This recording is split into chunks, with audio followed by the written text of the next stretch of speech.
Hi there, this is May. So ayan guys, isa na namang napakasimpleng sketch po ang ating gagawin sa ngayon. Ito po ay isang parola.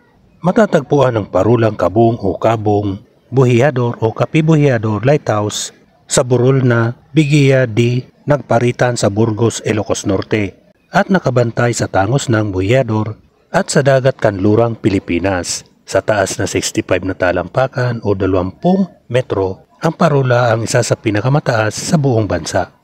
Idinisenyo ang parola ni Imagine Peirce noong 1887 at tinapos ni Guillermo Brockman. Pinailawan ito sa unang pagkakataon noong 1892 at gumagana pa rin hanggang sa kasalukuyan. Yari ito sa tisa at hugis oktagono ang tore ng parola at may putong na tansong kupula.